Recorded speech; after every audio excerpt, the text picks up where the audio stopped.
in that city. Like I just enter into this space of electric energy. I'm just walking my little butt off.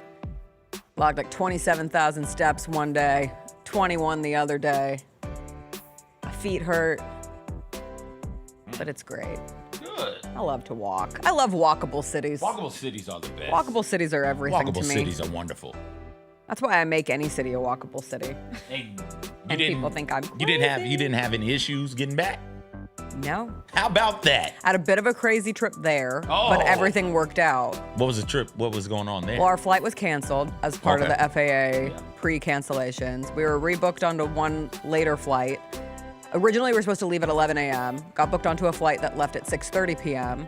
And I preemptively saw that there was a flight to JFK instead of LaGuardia, the two airports in New York, leaving at 4 p.m. And so I had asked if we could be on standby for that flight. They said, given the circumstances, sure.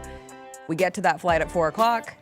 They're boarding. They say, oops, no one ever actually added you to this list. The person at the gate didn't have the authorization to do it. But he was like, I just called my supervisor. She's going to try to get here in time.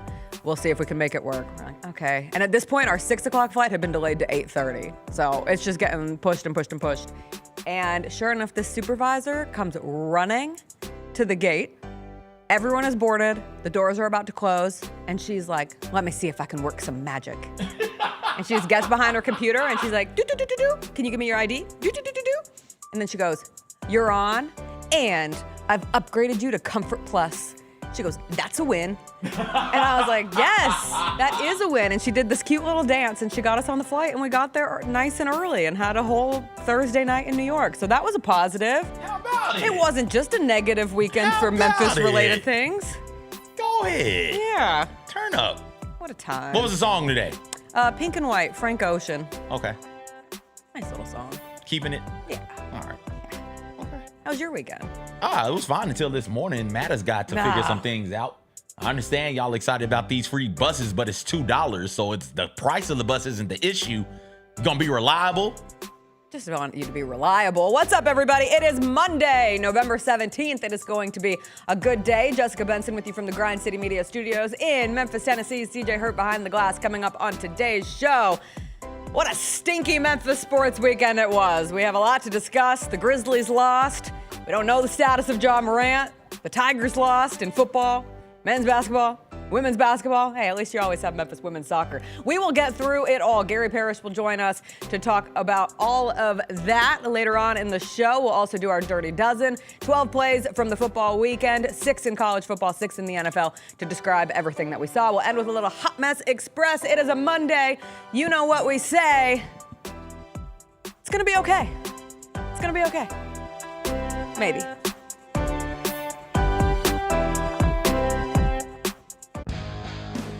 Grizzlies fans know it's the team that gives you the edge. Big River Steel does too. And much like the Grizzlies have recruited legendary talent, we want you to be part of our team. Are you ready to be part of something legendary? Then visit www.bigriversteel.com. That's www.bigriversteel.com.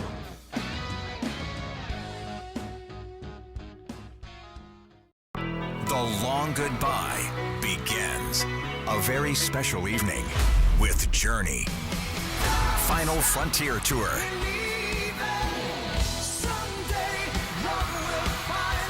Journey. Tickets are on sale now at journeymusic.com. Your chance to say goodbye to the songs that changed our lives. Journey. Final Frontier Tour. Sonic Radio. Welcome back to Sonic RNDIO. That spells radio with me, the CIO. This just in, the new Sonic $1.99 menu lets you build a crave-worthy meal for just $1.99 an item. Whether that's a creamy shake, crispy tots, or a quarter-pound double cheeseburger. This just out. Ostriches. They're mean, not very cute, and in my opinion, way too big for a bird. Don't miss the Sonic Fun 99 menu. 5 items, always $1.99. Live free, eat Sonic. Tax not included. See menu for details. Grizz Nation gets set for tip-off 1 hour before every Grizzlies home game with the warm-up show. Get the latest news, notes, and analysis live from courtside at FedEx Forum. Who's going to be the tougher team that rebounds and prevents second-chance opportunities? Join me, Lang Whitaker, along with Michael Wallace, Jessica Benson, and other personalities from Grind City Media, Memphis, and around the NBA. 1 hour before every home game, live at Grind City Media on X, YouTube, and the official Grind City Media mobile app.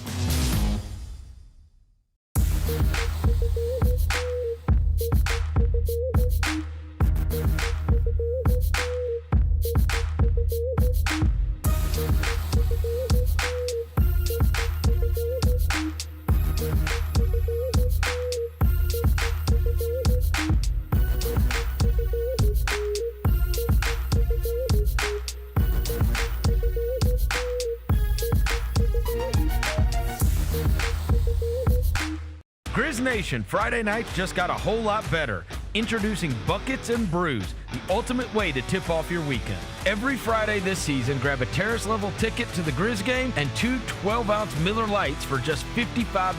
Get great seats, cold brews, and Grizzlies basketball. It's everything you need to start your weekend off right. So get the deal that's too cold to hold. Go to grizzlies.com/Friday to lock in your tickets today.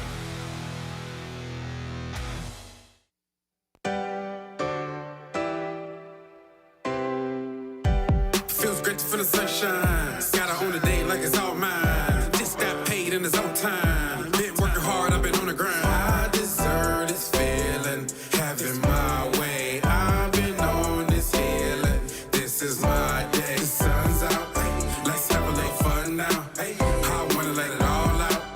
That's what it's all about. Cause I deserve this feeling, having my way. I deserve this healing. This is my day. Grind City Media presents The Jessica Benson Show with CJ Hurt. Live from the Grind City Media Studios on YouTube at Grind City Media and the official Grind City Media app. What's up, everybody? Happy Monday. It is a happy Monday. The sky is blue. The sun is shining. But what a gross, disgusting Memphis sports weekend it was that we get to get into today. CJ, quickly, did you have a better weekend than Memphis sports? Infinitely so. Went to the soiree. Infinitely so. Went to the soiree. Saw your friend group. Saw some friends of mine. Kicked it with our soiree pals who we only see once a year. Went to a wedding on Saturday. Shout out to Anthony. Shout out to Anthony Sane and his beautiful wife. They got married. They tied the knot. They treated me like I was somebody of import there. They're like, yeah, we're going to do a celebrity shout out. CJ's here. It's like, wait, me? Moi? Saw Zach Boyd. Saw Rico on your radio. I saw everybody from Bluff City. All of them dudes was there and dudettes were there. So got to meet some wives and girlfriends. Evan was there. Kenny. No. Evan Hayes. Yes. Yeah, Kenny was there too. Saw him, dapped up Jason Smith. Well, it sounds like you had a great weekend. I had a really great weekend.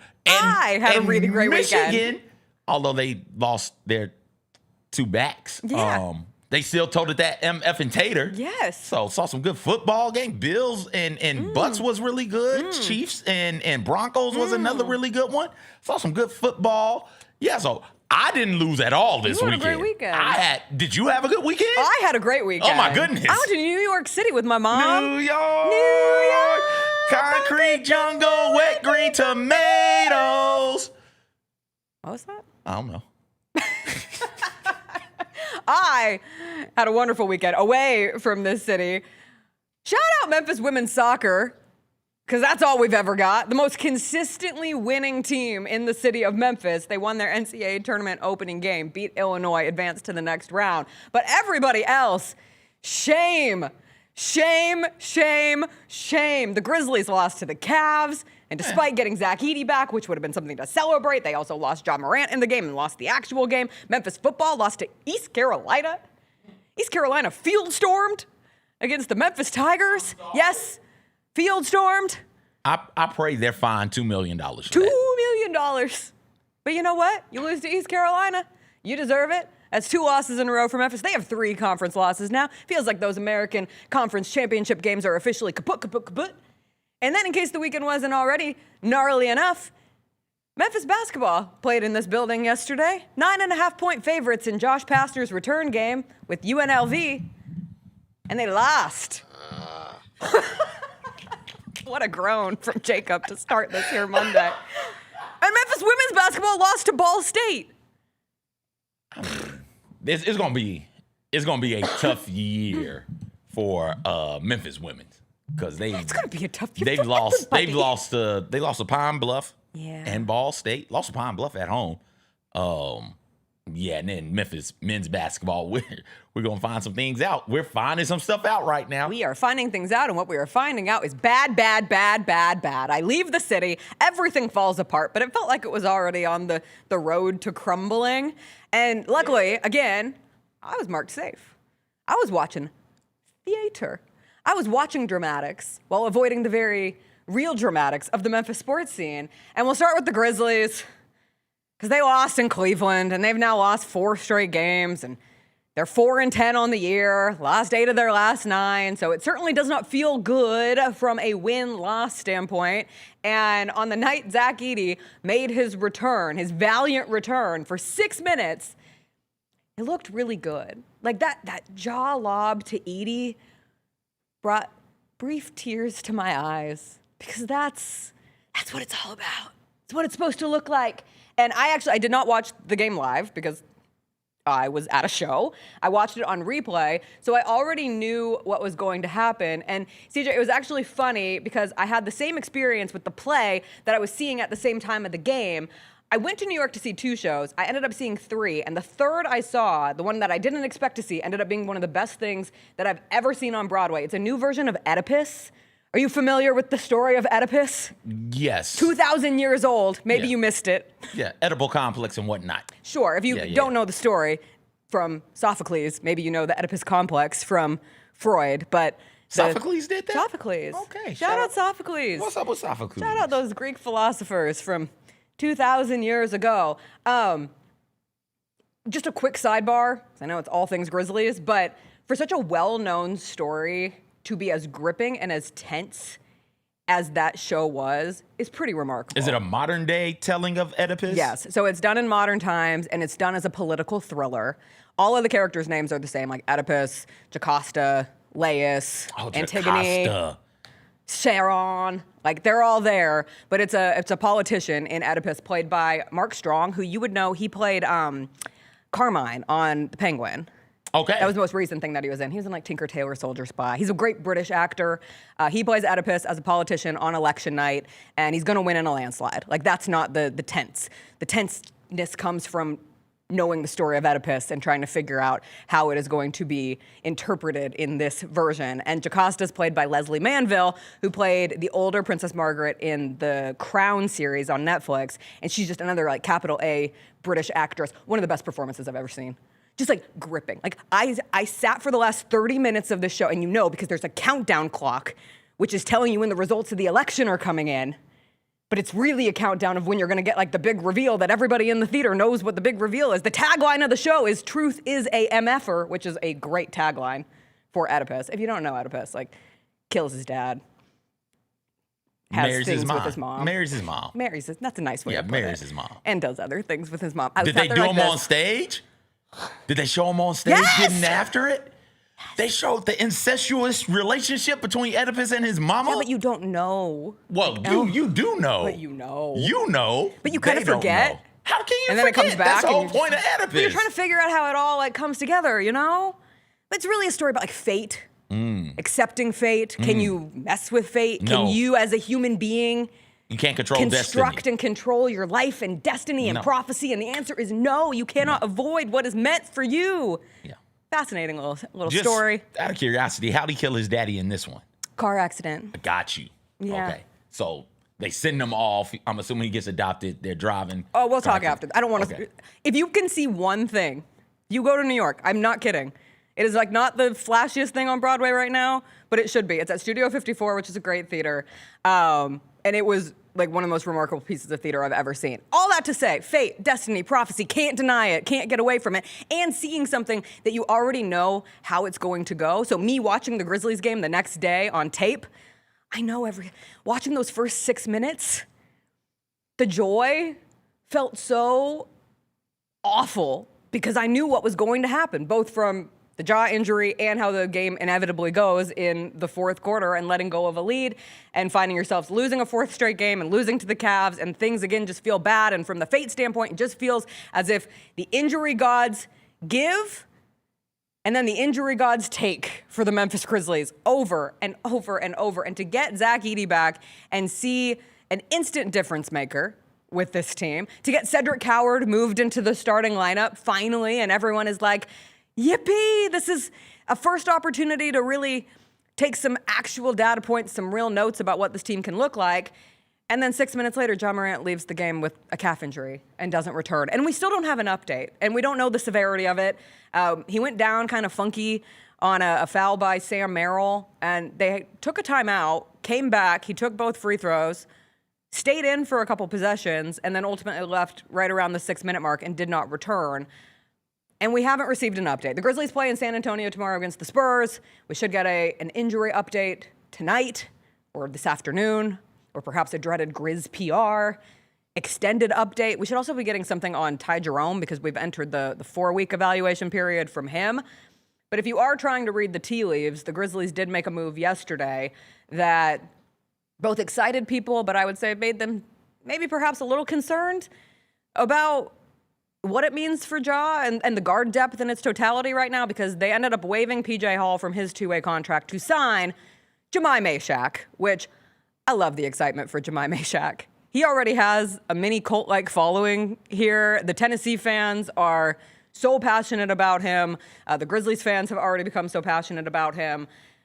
This is someone who there was a true belief that he was one of, if not the best defenders in college basketball last season. And the Grizzlies get him with the last pick in this draft.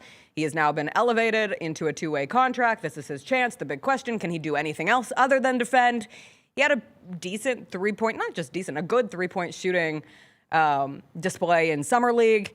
As a facilitator, he's looked really promising, especially with the Memphis Hustle, but there is a big difference between being a facilitator in Summer League and the G League and doing it for an NBA team. And we will ultimately see what they have to use of Jemai Meshack, because does this mean that we're going to get an update that Ja's going to miss some time? We can cross our fingers and knock on wood that that's not the case, but we haven't heard anything, which when you don't hear things, you end up filling in the space in your brain with like worst case catastrophe situations. And I hope that that's not what we're dealing with here. And it's a shorter absence, if any absence, than a longer absence. But you did see in the fourth quarter of that game, this team really struggles when they don't have a point guard on the court. And Vince Williams got hurt and then came back. But when there is nobody out there to organize the offense, things fall apart rather quickly. Now, there's a myriad of other things that contributed to the Grizzlies ultimately losing that game, but they need guards desperately right now. Yeah, and I think they've taken the look that they need to take or wanted to take with Hall, and now it's like, okay, let's take a look at this other guy now. So I don't want to read into it like there's going to be a shortage of guards until they come out and tell me what's going on with Ja and the calf soreness or tightness, whatever he left the game with. I'll hold out, hope to be a bit more optimistic. Meshack is the type of player that everybody loves on their respective team, right? Like, he's going to play defense. He's going to do all of the dirty stuff. And we, as a basketball viewing public, love the guy who does all of the dirty work. And in this city, especially, we drool over that player. It'll be, if he cracks a lineup, I think it says more about the dudes at the wing position than anything else, where it is, okay, we've given you guys enough run. This guy's going to get some now too, which would then tell me like there's not a whole lot of belief in some of these wing players that they're willing to give Meshack a look in some of these games. I thought that the Cavs game went about as well as it could go for the Grizzlies. Once you get, and it's crazy, basketball is so funny in that, all right, you can be the better team for 3 quarters, but come that fourth quarter and come the last 5 or 6 minutes of the game, if you don't have a dude, just a stud, just a star, just somebody who can go out there and put the ball in the rim, like it's it's all for naught. The Cavs And had Donovan Mitchell, and the Grizzlies didn't have someone to match. Grizzlies did not have Ja. That's the one to match. Is Ja. Yep. Ja wasn't out there. And the Cavaliers had, to your point, Donovan Mitchell, who was held in check for the first 3 quarters and then just decided, nope, I'm not going to be guarded anymore. We're going to get out here and we're going to make some things happen. He made a bunch of shots for him in that game late, and they were able to your point about guards, they were able to ramp up the pressure on the defensive end, got a couple of turnovers for the Grizzlies. At one point, it was a close-ish game. And at one point, I think the Grizzlies had like 3 straight turnovers, 3 or 4 straight turnovers in that fourth quarter. And it's like, oh, the Cavs have blown this thing open now. And they had ran out of timeouts. They had called a timeout. They couldn't call another timeout because they were done with timeouts. And like the Cavs just go on this run and there's no way to stop it. There's no way to settle everybody down on the court. And it's just turnover after turnover after turnover. And then bad shots after bad shot after bad shot. Easy buckets for the Cavs in transition. And wow, that's the game there. That's the game. And I fear that it's going to happen more often than not this season. And there's also the notion of, well, why is at least one of Zach Edey or Jaren Jackson Jr. not on the court at all times, and especially in that fourth quarter, because they had done a really good job of containing Evan Mobley. And once Zach Edey was removed, Evan Mobley was able to get hit. Like, it was an immediate difference, right? If you want to take the biggest positive, Zach Edey looked great. For someone who hasn't played a game since last spring, I thought his athleticism showed. I thought he was able to keep up with the game. He had 13.7 rebounds, 2 blocks, 2 steals in 25 minutes, and really looked awesome. Like, you saw the immediate impact at the rim and in the paint. And he had that block on Mobley early where I was like, dang, like Zach Edey got up for that. And it's not hyperbolic to say that Zach Edey, from a 1-game sample size, and even with so many players still out, and John Morant only playing 6 minutes, like made every player better on that court. That is the vision. The Edey-Jaren pick and roll, like, show more of that. That's something that you can be positive about. And Jaren was a more aggressive version of himself with Zach Edey on the court. Like, I know that he took 23 shots, but I'm not really mad at Jaren Jackson Jr. taking 23 shots, even though he's 6 of 23 on those and 2 of 8 from 3. Maybe take less threes, but it was an aggressive Jaren. He got some big rebounds in that game as well. Only had 5, but felt like they were timely, felt like they were good hustle boards. I just think Zach Edey does open things up for this group, and when he was taken off the court in critical moments, I mean, the Grizzlies had an 8-point lead going into the fourth quarter. And then, like you said, CJ, it evaporates. And they're not able to have a player that takes over the game, and they weren't able to maintain that lead and just, like, hold on for it for dear life. I saw a lot of people point out that Cedric Coward gets the start, but then proceeds to play the fewest minutes that he's played recently with 24. I do think it's important to remember both Edey, who played 25 minutes, and Coward, who played 24, were probably on injury management situations. Like, Cedric was doubtful going into the game, ultimately plays, but would imagine that has something to do with it. Zach Edey, it's his first game back. And that's where I know from a fan standpoint and from a watching standpoint, and just the feels, right? Because at some point you want this team to win a game against a good team for the sake of proof of concept, for the sake of vibes, for whatever it is, the sake of whatever. And you're like, can't you just leave him in? But there are very specific guidelines that these players and these staffs go through when it comes to how to handle injuries and when players do play. So I certainly understand the frustration. I was frustrated. Again, I knew how the game ended. And as I watched him go to the sideline, I was like apoplectic. I'm just sitting there with a game that I know the final score, watching it transpire in the fourth quarter, thinking, why are you not doing everything in your power to win this game? And by doing everything in your power, that would mean having at least the trio of Zach Edey, Jaren Jackson Jr., and Cedric Coward on the court at all times. That is not the case. We will see if the Grizzlies are able to turn the page to tomorrow. We will see what that injury report looks like. Gary Parrish is going to join us in about 20 minutes, and we'll continue the Grizzlies conversation with JP. We'll also obviously chat with him about the debacle here at FedEx Forum last night with the Memphis Tigers men's basketball team. And Memphis football, which we'll start our Dirty Dozen in the next segment, our plays from college football and the NFL to define the weekend. And we have to talk about the Memphis Tigers, who had yet another disappointing conference loss. That's after a quick break.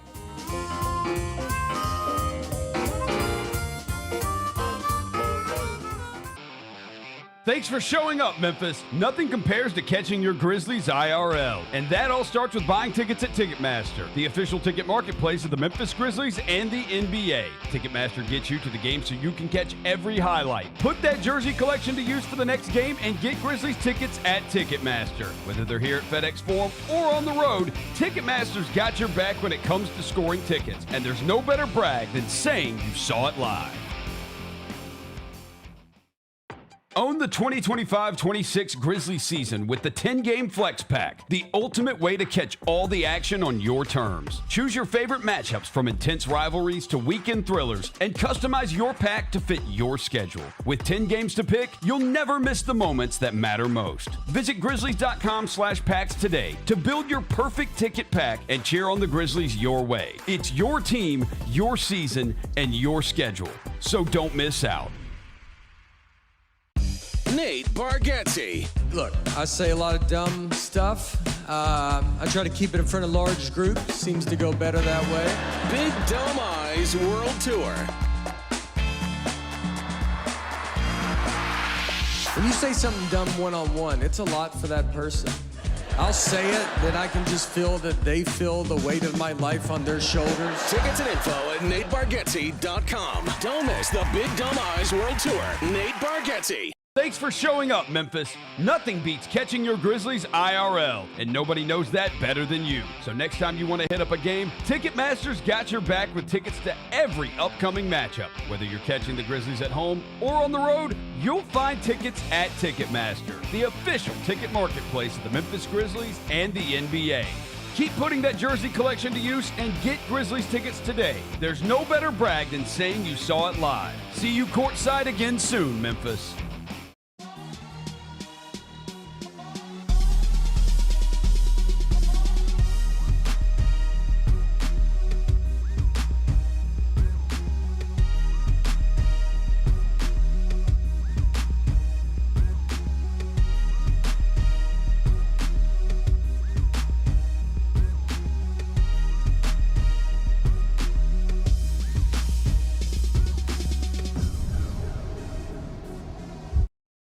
Memphis.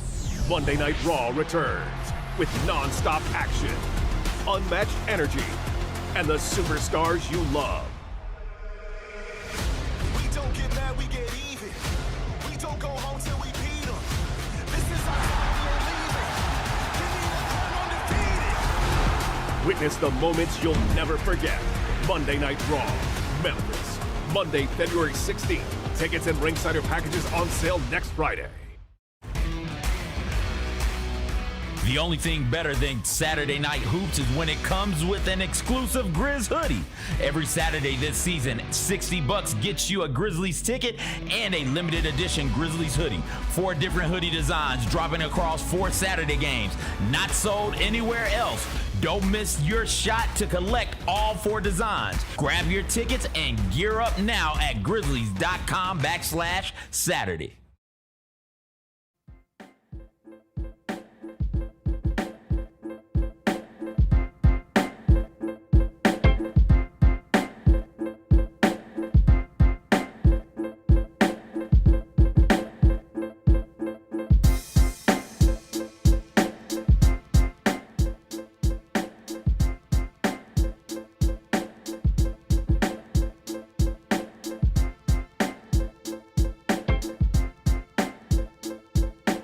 We're working on it. All right, go platinum with the Grizz and get your tickets for the first city night of the season on Thursday, November 20th, when they take on the Sacramento Kings at 7 p.m. Fans will also want to mark their calendar for Friday, December 5th, against the Los Angeles Clippers, when the Grizz push play on their City Edition jerseys once more, and the first 5,000 in attendance receive City Edition sunglasses. Purchase your tickets today at Grizzlies.com/tickets. And looking ahead to that game against the Sacramento Kings, Grizzlies are 3-10. Kings are 3-11. 4-10 Grizzlies, excuse me. Kings 3-11. So above the Kings in the standings. Those are the things that you look for in these trying times.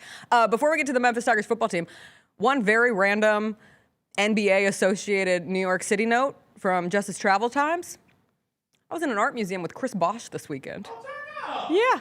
How is Bosch? Looking fly as hell. All right. He's in the coolest pants I've ever seen. He was at the Frick Museum in New York, and he's obviously insanely tall and stands out pretty easily and was on a private tour. But even in an art museum, when you're on a private tour, you have to be in the room with the plebeians looking at the art that you're going through it with. And so I'm like doing a double take, and a security guard like taps me on the shoulder and goes, "Do you know who that is? It's Chris Bosch." And I was like, "Yeah, I know who it is." He goes, "I went up to him and told him, I can dunk on you." And I was like, "I'm sure you can, sir. I believe in you." And I'm sure he loves that joke. Every time he hears it, I bet he's like, "Yeah, you know what? I bet you can." He seemed very nice. Anyway, shout out Chris Bosch, lover of the arts. No shout outs to Memphis football. Heavy sigh. I really can't believe they lost this game, which is silly because, of course, you can believe. They lost to UAB. And if you lose to UAB, it should have said some things about this team. But for our Dirty Dozen, yes, CJ? You got to be more specific about the loss to UAB. They lost to UAB. Yeah. With an interim coach. Yes. And a backup quarterback. Yes. It was both of their first time coaching and quarterbacking this season. Mm-hmm. And I think ever for the coach, as a head coach. Yes, I believe you were correct. All right, yeah, okay. Thank you for that. No, just adding a But bit you know, of weird context. weeks happen. Weird weeks happen in college football. It happens so across you move sports. on. Mm-hmm. And then you lost to Tulane. That's a good team. That's a good, well-coached team. Mm-hmm. Good team. But you'd already lost to UAB, so you were already in a very precarious situation as it pertains to your dreams of making the American Conference Championship game. And if you were one of those people trying to do the crazy putting together of various situations in the American that could somehow still work in your favor and maybe see the Tigers still make it to the American Championship game after all, you don't have to do that anymore. You can just rip up the papers, throw them away, because they lost to East Carolina. And we do our plays of the weekend in college football, and this is the one that did it for Memphis, who was up 3, just needed to stop. Can they get it? No, of course not. East Carolina touchdown.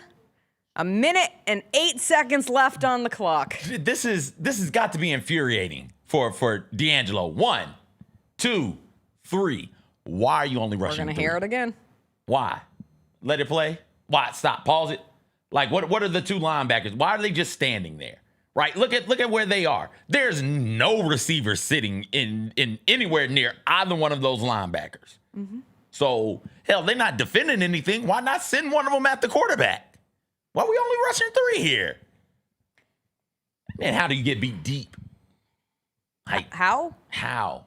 Because we've seen Memphis defensive lapses all season. And this one comes at the end of the game against UAB and Tulane. It came in the first halves of games where the Tigers are having to crawl their way back, but this is now 2 losses in a row and 3 conference losses, and you're all but out of the American Conference Championship game. You now play Navy next. You have next week off, and then you play Navy on Thanksgiving, and it would be to secure another 9-win season. You're going to a bowl game, so 10-win season is still something that is on the line. And Navy upset South Florida this weekend in terms of craziness that could have continued through the conference that could have helped you out, but you can't help yourselves out. You've lost 3 conference games. That's it. And in today's college football world, in today's Memphis football world, this season is a failure. And that feels like such a drastic thing to say about a team that has won 8 games and could still win 9, 10 games. But not making it to a conference championship game is a failure. 3 conference losses represents a failure for Memphis football. And you can put all the reasonings. They had 70 new players this season, but like excuses don't matter. Everybody's dealing with players in transfer portal. And you have more money than everybody else. I am not listening to anybody complaining about or mentioning in any sport. No. Any sport. Hey, we got a lot of transfers in. Yep. Everybody's got a lot of transfers in. So, that's an even playing field. Like, you got to figure it out. What do you think happens to Coach Silverfield? Can I get reckless? Yeah. Can I get real reckless? Recklessly speculating. I think he's got something already lined up. I think he's done. Interesting. I think he's done here. And on his own accord.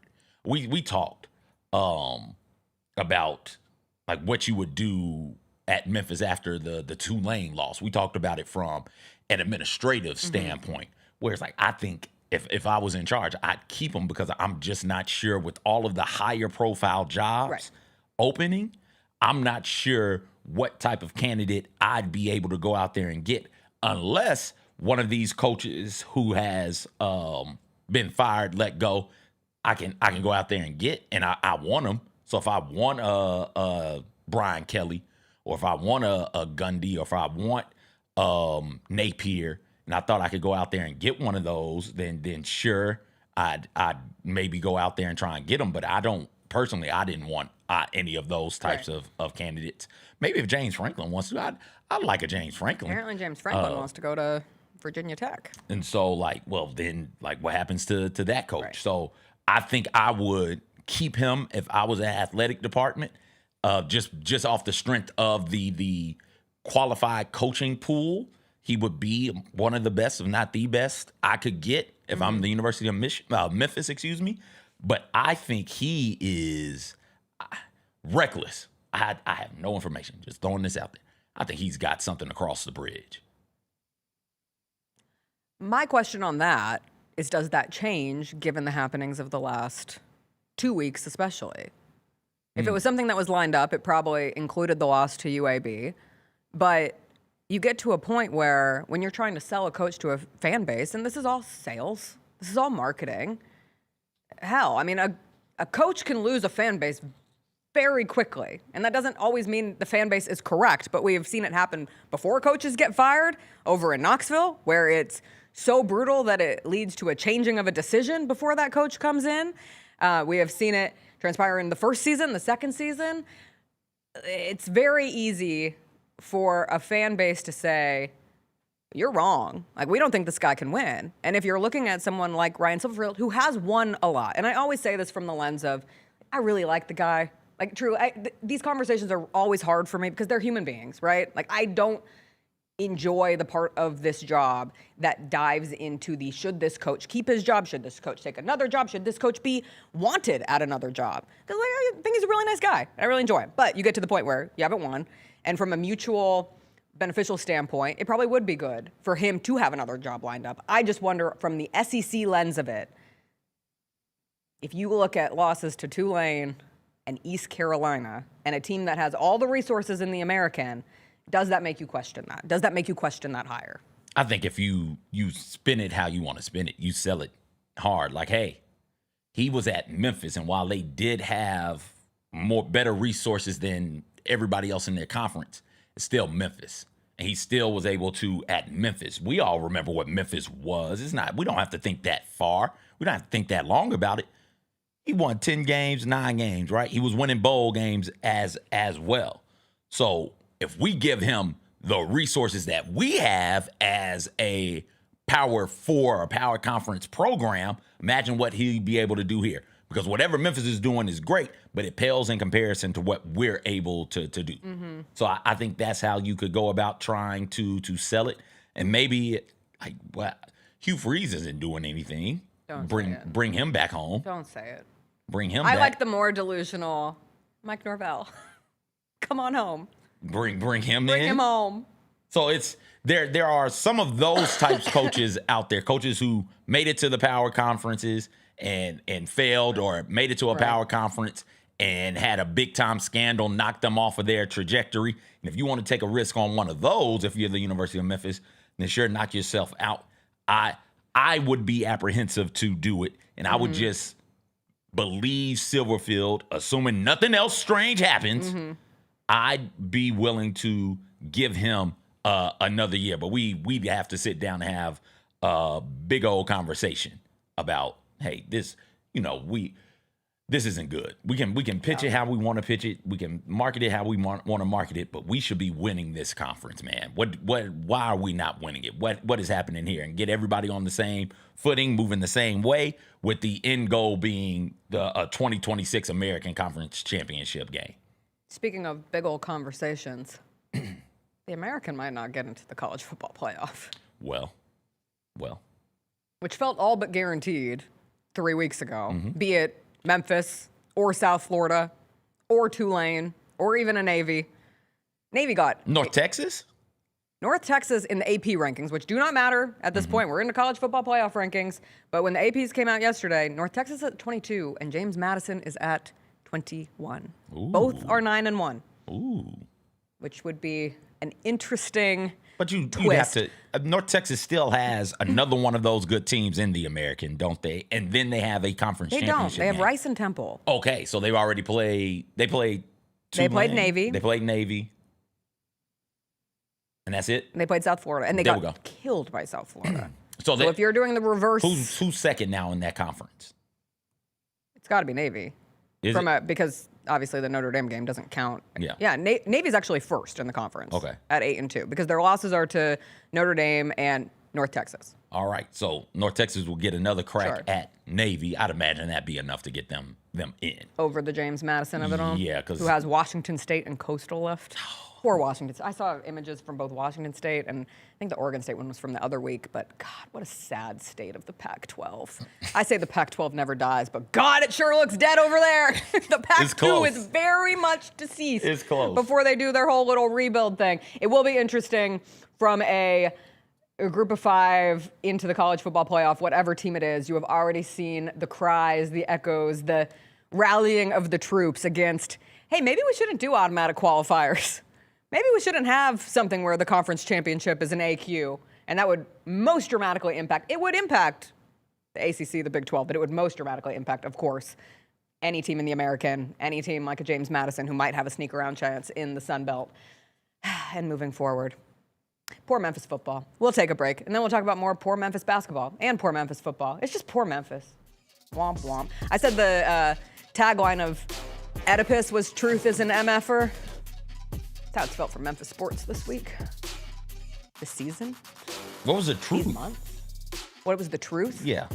I think there was really a buildup of, because obviously it's about fate and you can't run away from fate. And I think baked into that was the fate of a lie, how one lie turns into disaster. Like if you lie, you are destined for it to destruct in some way. It might destruct you, it might destruct others if you're a politician, but no matter what, it's eventually going to come back and What ruin was the lives. lie? That these teams were good? Oh, I thought you were asking about the show. No. I'm asking about the Memphis. There you go. All right. Okay, fair. I'm Because just it all asking the comes question. back. Okay, we're really. Yeah, I come on. completely agree with you. It all comes back to where your expectations were. Like how you feel today is dependent on what you thought the season or seasons in this case were going to be. Did you think Memphis football was going to be a college football playoff bound team? Then you are remarkably disappointed, devastated, furious at losing 3 conference games and on November 17th being out of it. Did you think the Memphis Grizzlies, despite the injuries that they were dealing with early in the season, were still going to be around 500? Well, then at 4-10, you have reason to be really disappointed. Do you think the Memphis basketball team, after beating San Francisco to open the season, had a real chance to maybe be better than expected early, despite all of the noise in the conversation and even comments from Penny himself going into the year? Well, then you're going to be pretty dang mad that they lost as a favorite to UNLV and they lost by double digits. So I think it really comes down to what you told yourself about all of these teams or what we told ourselves, leading to a failure or a sadness or a, what's the word I'm looking for? Just not being good enough.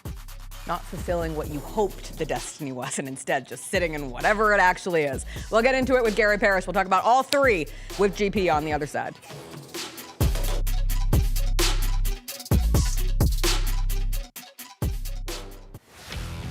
Let's face it, there's a lot of trash talk in basketball, but the great teams let their performance do the talking. Like Ford F-150 with Pro Power on board, a class-exclusive industry-first feature that turns your truck into a mobile generator and leaves the competition speechless. Ford F-150, official truck of the Grizzlies.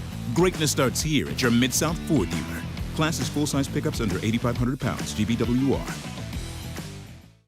Kroger shoppers and Grizz fans. One exclusive last-minute discounted ticket deals texted straight to you. Sign up with the new Kroger Buzzer Beater deal. Fans can sign up by texting Grizz to 636-479 or visit your local Kroger store in the Delta Division and scan the QR code. By signing up, you agree to receive recurring automated promotional and personalized marketing text messages from the Memphis Grizzlies. Consent is not a condition of any purchase. Message frequency varies. Message and data rates may apply. Grizz Nation, don't foul out on dinner plans. Hit Sticks Express in downtown Memphis instead. Fresh hibachi, steak, shrimp, sushi tacos, and yes, our legendary sake slushy to keep things cool. Order online with code STIX901, STIX901, and knock 10% off your tab. It's the perfect pick and roll for game night. Sticks Express, fast, fresh, always a slam dunk. And hey, come see us at our Collierville location too. It's early, but top 4 in win shares per 48 minutes in the NBA right now, Cedric Coward is in that group. Do you want to know who else is in it? Who? Victor Wembanyama, Luka Doncic, and Giannis Antetokounmpo. I like that company. That means the American player with the highest win share per 48 minutes, Grizz rookie Cedric Coward. The Gary Parrish Show, live on weekdays at 10 a.m. on YouTube at Grind City Media and the official Grind City Media app.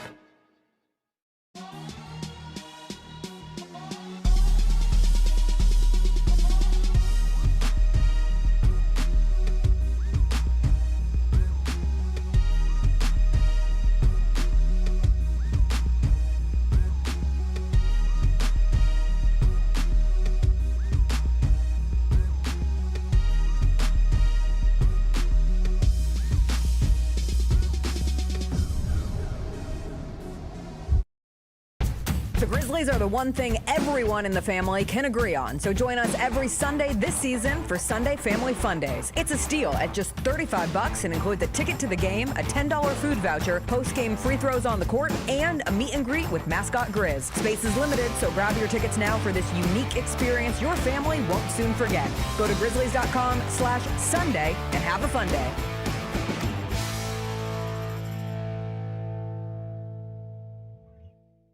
Calling all collectors! Topps NBA basketball trading cards are back. It's available in the Grizzlies Den by Fanatics and online at Topps.com. Rip into bold color parallels, electric inserts, relics, and autographed cards from today's biggest stars and the next-gen talent. Look out for rookie cards of Cooper Flagg and Dylan Harper, plus Grizzlies favorites John Morant, Jalen Wells, and so many more. You don't want to miss this drop. Grab your set before it's gone.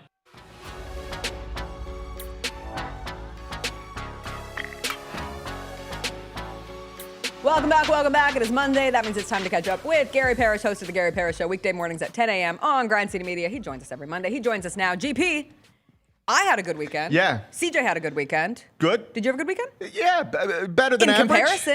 In comparison to, say, Ryan Silverfield's weekend or Penny Hardaway's weekend or basically anybody connected in any sort of official capacity to Memphis sports, I probably had a better weekend than Not Brooks Monaghan. Not Brooks Monaghan. Special shouts to him. God bless him. God bless Memphis women's soccer. God bless. We're a soccer city. We lost our team. Specifically a women's soccer city. We are a women's soccer city. I actually saw that Rhodes women won their first round of the Division III NCAA tournament. I bet they just outsmarted their opponents. Then they lost their next game. So I know it's tough. But we're still women's soccer city. Yes, we're a women's soccer city. Yeah, we're in the middle of a rebrand. Yeah. So it's give us a moment. People like to talk about we're the basketball capital of the world. No, we're the women's soccer capital. We're the women's soccer capital of the world. Come on. You guys can keep caring about basketball if you want to. We've moved on. I like winners. Yeah. So I'm going to associate with Memphis women's soccer. That's right. Yeah. I'm embarrassed I don't have my women's soccer uniform on today. Me too, actually. My kit. I have my kit. I need a full kit. I came home last night from my trip and Chris goes, we got to go to a Memphis women's soccer game. And I said, well, I hate to break it to you, but buddy. they go on the road after this because they were slighted. You want to go to Fort Worth? Let's go to Fort Worth. Worth. Drive to TCU and take a little trip. If you were ranking who had the worst weekend, Ryan Silverfield, Penny Hardaway, Tomas Isolo, representing the Grizzlies who lost a fourth straight game. How would you rank those 1, 2, 3? Okay, I would need to provide you context. Of course. But I would rank Tomas Isolo 1. Okay. Because he probably just lost. I mean, he's got no point guards. Yeah. He lost again. He lost again. He got something back. He got the biggest thing back. The biggest thing you could get. Yes. The biggest thing you could get came back. Yes. and then you lost something else. I mean, it's insane. It's cruel. It's honestly cruel at this point. Like, it's ridiculous. Yeah. Like, it's like you don't even know what to do with it. Yes. It's just unfortunate over and over again. And so, for me, that's the one that's most delicate because he is a first-year full-time coach in the NBA who is already getting questioned by his fans and players. I mean, let's just be honest. Publicly. Yes. And the losses are stacking up. The roster is banged up. And the guy who's supposed to be the face and everything of it just hobbled off a court again. We'll wait for the update, but I don't expect positive news, if only because I'm conditioned that way. I think that sums it up. And honestly, of course, good news that would be welcomed. But that's actually being dismissive of reality. I'm not expecting good news because I'm conditioned that way. I'm not expecting good news because you don't sign PJ Hall to a two-way contract to cut him and then after 5 sign hustle Jamar games Meshack, yes. to make a change. You do that because you look up and go, we got a game tomorrow and another one on Thursday, and we don't have dribblers. We need to hire some dribblers. We need some dribblers. I mean, that's where we're at. Yeah. It's a professional basketball team in need of dribblers. Well, and you're a professional basketball team. And, like, this is absolutely zero disrespect to Jamai Meshack because I'm obsessed with him. Like, I fell in love with Jamai Meshack at Summer League. I am with all the rest of the... I've seen you fall in love with worse. It's true. I'm pretty easily... I'm like, ooh, I'm tantalized by this. I love a good story. Every and July, you're just falling in love. Yes, and I love his family. And, like, the Tennessee coalition around him is very fun. And I love his grandfather. And he was awesome at Summer League just from and talking to him, like, very impressive. And all of that. But at the end of the day, if you are relying on your new dribbler to be the last pick in this year's draft, that's more of an expectation adjuster. If you haven't already adjusted an expectation for this team, that's a pretty good symbol that maybe for the sake of your own sanity, you should. Well, let me just take it a step further. I mean, there's a scenario where your starting lineup tomorrow night against the San Antonio Spurs features the last pick in the most recent draft, a second-round pick in last year's draft, a rookie, and another second-year player. If you were talking about any other team Plus and Jaren you just put Jackson. it in that way, I mean, that's you're talking about a team that's a G League team. I know. I mean, I know. This has gotten this is the problem. Off the rails very quickly. When I come back from any trip to New York, That's I'm how like you the describe worst. a G League team, the way I just described it. I'm like the worst version of myself because I see these great shows that are always diving into like deep philosophical discussions, and one of them quite literally in Oedipus, which I've referenced on the show way too many times already. But just the idea of what you can control, the hubris of humans thinking like, I can fix that, I can change that. I'm completely constructed in the way that you just said, and yet we will sit here and still think to ourselves, maybe they'll overperform the expectation, and maybe they could. And the problem is sometimes you see it happen, so then it gives confirmation bias, and you're like, all right, well, we saw them beat at least the Mavs a couple weeks ago at this point, or however many days ago it was. But you do have a situation now where things feel dire, which is really unfortunate because for 6 brief minutes, and they sure were brief, we did get a flash of what I think this thing was supposed to look like. There was a moment on Saturday where I was genuinely excited. Yes. And it comes, believe it or not, courtesy of @Grizzlies PR. It's like Cedric Coward's available, Zach Edey's available. And both are starting in the lineup. I'm like, let's go. I did a little skip. Here we go. This is all right. It took longer. It took us longer to get here than I would have preferred. The season starts today. But we're here now. Like, imagine you're driving somewhere on vacation, right? And it's like, we're supposed to be there in 6 hours if you're into 6-hour drives. And it's hour 10 and you still ain't there because of all sorts of issues. But like, now it's hour 11, you're finally pulling in. It's like, man, this was not the way I planned this, but we're here now. Yes. We're here now. Let's have a good time. And that lasted 6 minutes. It lasted 6 minutes before John Morant had to leave the game with what is being described as a calf injury. And I think if we've learned anything about calf injuries is that you don't play with them. I hate them. You don't. You hate them. Victor Wembanyama is sitting tonight for the San Antonio Spurs with calf soreness. Right. So even when you just have some soreness, you generally just any of the more calves and cautious hamstrings, than you don't anything. mess with them. Yeah. And calves more so than hamstrings because they can lead to Achilles, but which we see as the worst. The worst. And like Darren Peterson at the collegiate level right now is like, he's missed back-to-back games with hamstring, and there's no idea when.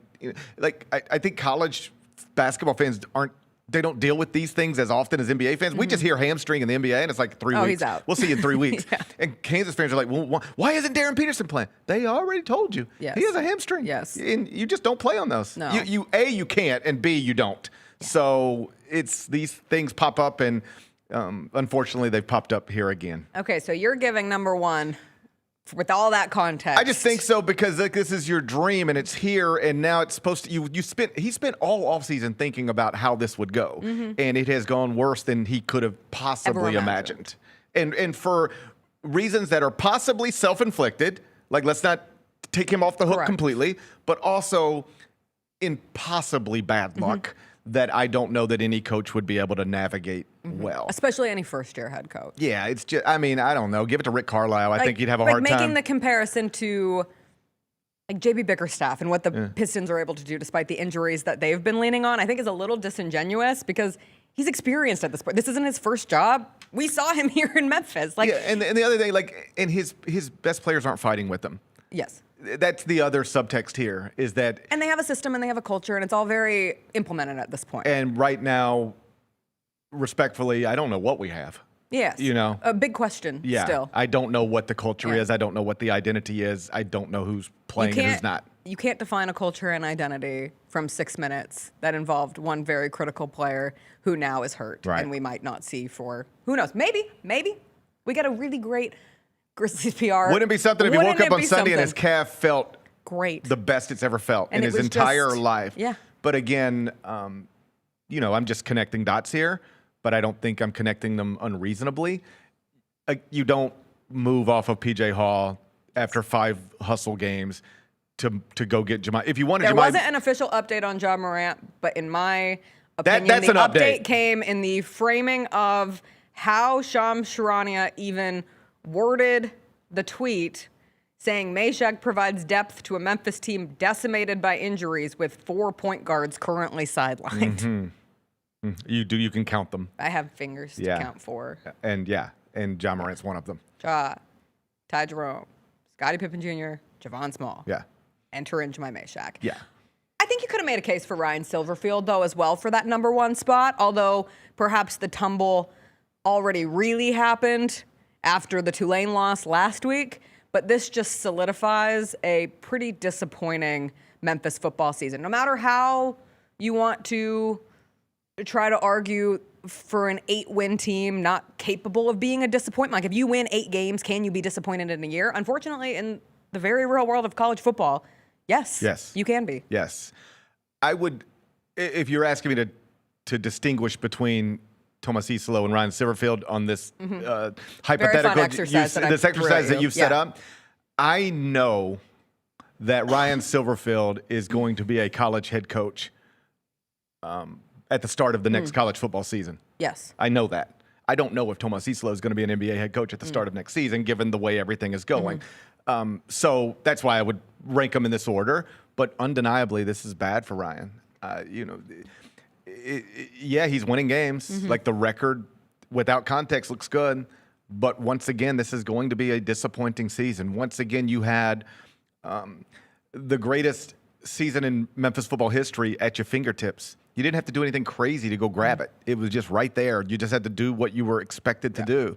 And once again, you could not do it. And I understand the frustration from fans. I understand the frustration throughout the athletic department. That football program is funded well. Not like Ohio State, not like Florida and Tennessee, not like Ole Miss, but it is funded incredibly well relative to other programs outside of the traditional power structure. It is funded at the top of the American Conference. And you have a coach who's never finished better than 3rd in the league. You have a coach who, again, had the program in position by not even doing anything crazy, like beating Arkansas. Everybody beats Arkansas. That's why they fired their coach. Right. Like, hadn't even done anything crazy and was set up to go to the college football playoff and just fumbled it away, metaphorically speaking. And here we are again. It's rough. It's rough. Memphis basketball capped off a rough weekend all around. 9.5-point favorites at home to UNLV. Josh Pastner's return game. And Josh Pastner's running Rebs get a double-digit win. level of concern for Memphis basketball after The highest watching you can this put, one. wherever you Okay, want to put it. Red alert. Yeah, if you want to make it 1 to 10, If we want 10, to do a color scale, it Yeah. is the brightest red at the end of the spectrum. It looks like they have bought a bad basketball team. Looks like they bought a bad basketball team. You know, Penny had said in the preseason that he thought this was his maybe second most talented team ever. And somebody had asked me, like, wait, do you think that's right? And I was like, listen, I'm not in the gym with them, but that doesn't sound true to me. And then we saw the exhibitions, and that was concerning. And then they beat San Francisco. Okay. They compete with Ole Miss. All right.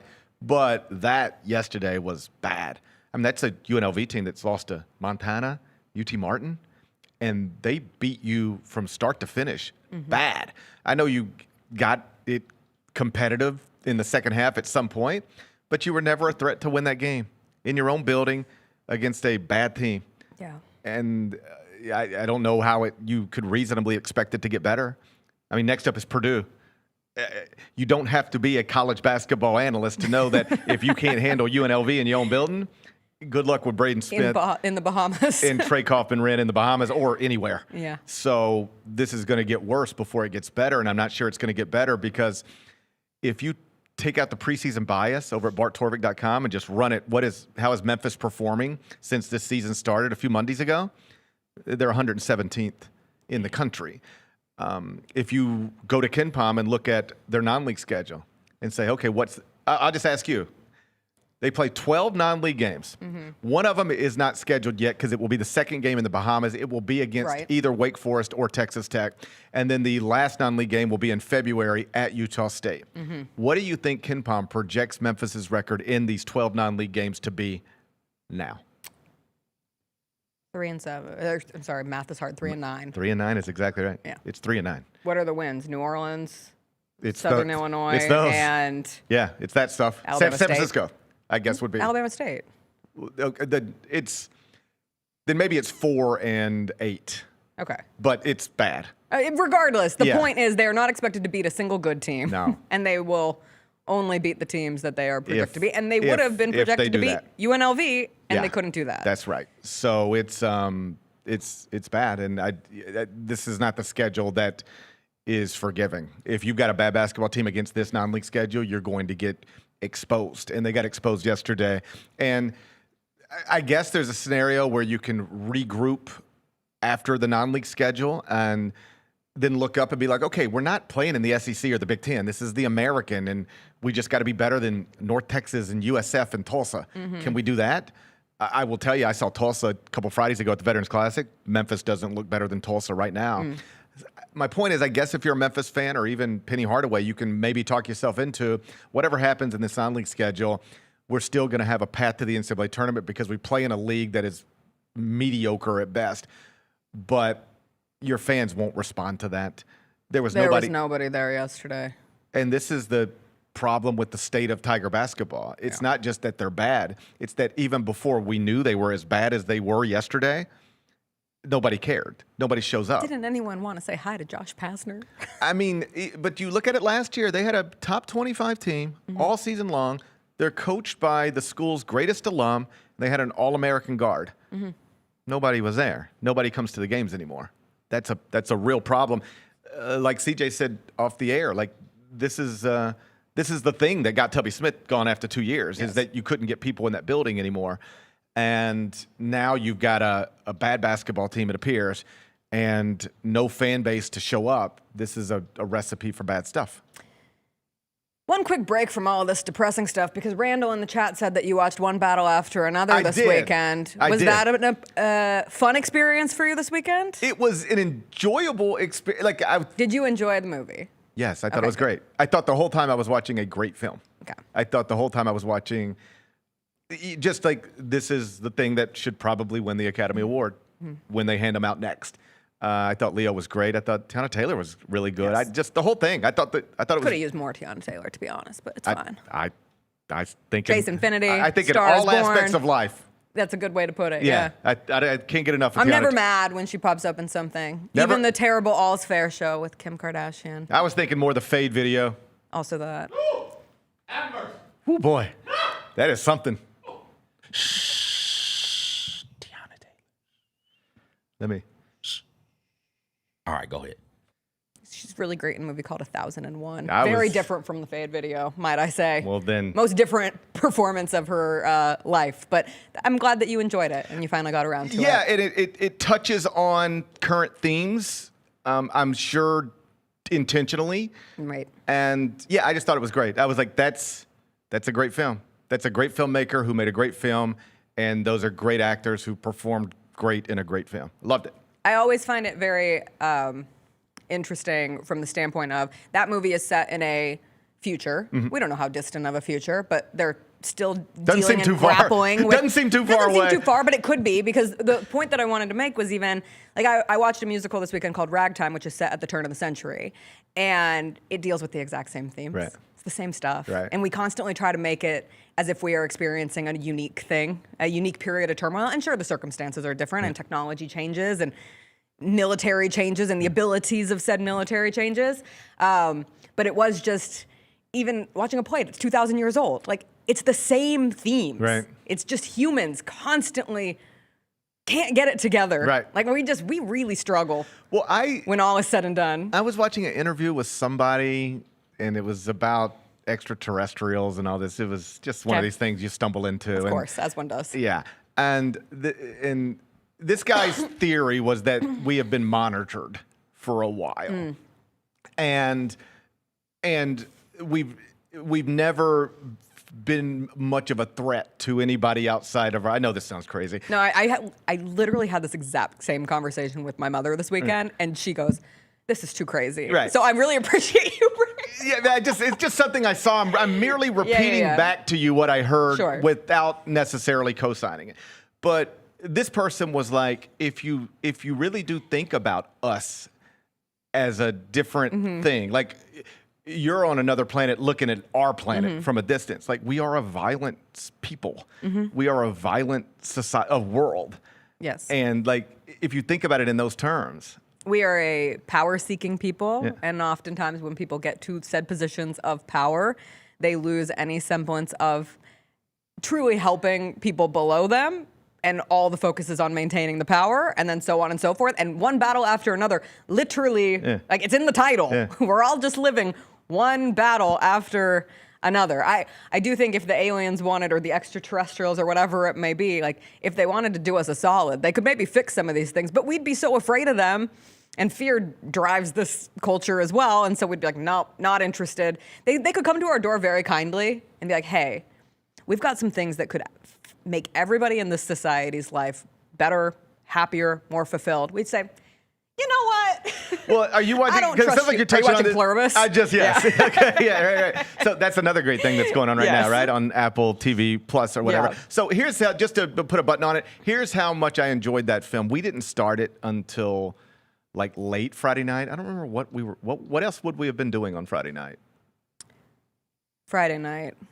I don't remember. There wasn't really a whole lot going on. There was something where we couldn't get to it till later for whatever reason, but Okay. I didn't wrap it up till like 1 a.m. This is like a 3-hour movie. Okay. And Were you watching the Warriors-Spurs game? I had it on, Yeah. like a different screen or whatever. I don't remember what we were doing. That was the only thing I was bummed to have missed when I was at a show Friday.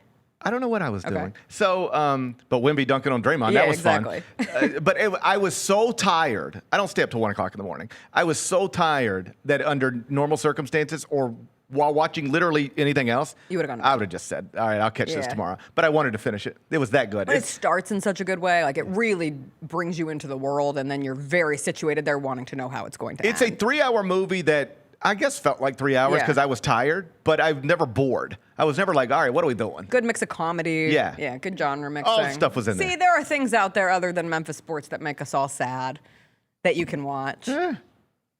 How would Pluribus handle Memphis sports? I can't. I think that might be a code that they're not yet ready to crack. I can't speak to that exactly, but I am enjoying Pluribus I am too. so far, and much more than I am enjoying Memphis. I was thinking about this earlier. Like, we have to live this every day, regardless of whether it's enjoyable or not. Like, there was a time in my life where the Mets got really bad consistently, and I it wasn't a conscious decision. I just stopped paying attention. Yeah. I was like, I'll do other things. Like right now, I don't watch WWE anymore. And I consider myself a WWE fan, but I'm like not watching because it's like I'm not interested in it. I'll get back to it at some point, but I just can do other things. We have to do this every day. I'm so fascinated. We can't detach. All right, we could have a way longer conversation about this because I think the idea of fandom and what keeps people sucked in even when times are bad is a really interesting thing that will continue to bring the community element of sports to the forefront as we keep moving forward. Because at the end of the day, you want to do things with people who like the things that you like. Like we have religion, we have groups, we have hobbies, we have sports, and sports are one of those biggest drivers. And for whatever reason, people keep coming around. It's such an interesting human condition. Your team can stink, but you still want to be there. But what's the driver when someone's not? Yeah. What's the driver when you stop watching the Mets? Yeah. You know, life gets busy. Well, that's the thing. I just looked up when I was like, I don't know where they are in the standings. I just looked up one day and I was like, I don't know. When's the last time I thought about them? Yeah. And that was probably a few years where I didn't follow it the way I used to. And then it picked back up at some point, and now I'm in it every day for better or worse. But you can just lose interest, and we're seeing it with Tiger basketball. Tiger football, you'll see that the rest of the way. See what Thanksgiving looks like. At least it's a holiday. Yeah, and so these are we can smile and laugh, but these are rough times for our sports community right now. Trying times, and important times that aren't going well. Right. There's high stakes in all of this stuff. People's jobs are on the line. This is. I mean, I'll pop over there in a minute. All right, you go talk about it over there in I'll about a laugh half and hour. tell stories, and we'll have a good time. Yeah. But things are not good. Things are not good. Well, I hope you have a better Monday. Me too. We'll see you next time. We'll I take a hope break. so. We'll come back. We'll do the rest of our Dirty Dozen, our plays from college football and the NFL. That's sum up the weekend. That's after a quick break.